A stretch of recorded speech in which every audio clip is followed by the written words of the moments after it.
First at 6, today marks 1 year since a local nurse was nearly beaten to death in a Palm Beach County hospital, attacked by a patient who had already been flagged as unstable, who then escaped. Now, while the victim, Leela Lal, continues her long, painful recovery, her family is taking new legal action with a civil suit claiming the hospital management knew it had a security problem and failed to fix it. Good evening. Thanks for joining us here at 6. I'm Todd McDermott. And I'm Felicia Rodriguez. Investigative reporter Terry Parker has reported every development in this case since the day it happened. She joins us now in the newsroom with the message from Lal's family. Terry? 1 year ago today, Leela Lal walked into a patient's room and was brutally attacked.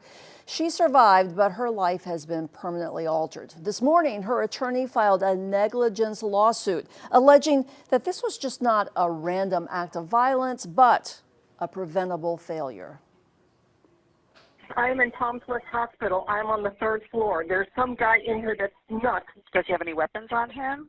I don't know. We slammed the door shut. Me and my sister were standing up against the door so he could not come in here if he tried. They're still carrying on. This has been going on for over 5 minutes. Okay. 1 year ago, chaos erupted on the 3rd floor of Palms West Hospital. Where is the injured nurse? In the floor. The nurse is on the floor. Is she bleeding? Yes. That was then 67-year-old nurse Leela Lal, horrifically attacked, police say, by this man, Stephen Scantlebury, who they say almost beat her to death before running down 3 stories and escaping. But a person was standing in the road and literally with just shorts on and leads stuck to him from the hospital, stood in front of a postal driver, forced them to stop the car in the middle of Southern Boulevard. Leela was left with catastrophic injuries, almost blinded, suffering a severe brain injury. Now, 1 year later, she is still recovering and her family still stunned. I am very angry because this was something that could have been preventable. It was avoidable. Leela's face had to be reconstructed by surgeons at St. Mary's Hospital, where she stayed for weeks before transferring to a rehab facility in Jacksonville. Welcome home! It would be 6 long months before Leela finally returned home to Royal Palm Beach. But her daughter, Dr. Cindy Joseph, says her recovery is far from over. You know, it's been a year and she's not where she wanted to be in terms of healing. And honestly, she probably will never get back to where she was before this happened. Leela still has double vision, balance problems, and can't drive. She relies on family to take her to church and to therapy several times a week, and she may need more procedures. She's thankful for how far she's come, but she's also really sad. I blame the hospital for having poor security.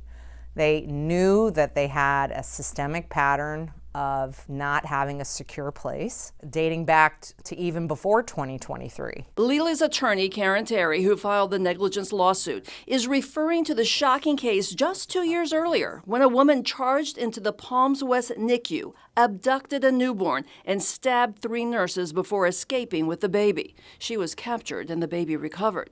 The lawsuit alleges the hospital knew about prior violent incidents, failed to provide adequate security on the 3rd floor, and kept a Baker Act patient in the building instead of transferring him to a designated facility. The hospital's security failures were not isolated. They were systemic, predictable, and ignored despite staff pleas and regulatory obligations. I just think the corporate indifference is staggering in this case, and the fact that they favor profits over the safety of their own people. And it hasn't seemed to change is terribly concerning for me and should be for all of us. Terry points to the 911 call made by the CEO at the time of the attack, which she says shows a lack of concern for injured Leela.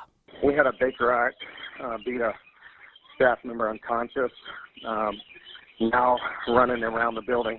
You said they assaulted the employee until they passed out? Yeah, unconscious. I'm not worried about that part. I need the Baker I dealt with. Cindy agrees. I'm angry this happened. I still think it was something that was very preventable and shouldn't have happened to her. Tonight, Palms West Hospital has sent me a statement saying, "Today marks a solemn day for HCA Florida Palms West Hospital. Our hearts remain with our nurse colleague and her loved ones, and we continue to keep them in our thoughts. The hospital says they can't comment on the lawsuit as they have not read it at this time. Allied Security tells me they do not comment on pending litigation. And before the attack, Palms West simply had security unarmed in the lobby and the ER. Since our investigative reporting and public outcry, they did hire an armed sheriff's deputy to work there during the night shift. And now I've learned that as of this month, former CEO Jason Kimbrell no longer works there. And Stephen Scantlebury, he faces attempted murder charges and his case continues toward trial. Terry Parker, WPBF 25 News. Terry, thank you. WPBF 25 News and our investigative team have been covering this attack since day one, again, 1 year ago.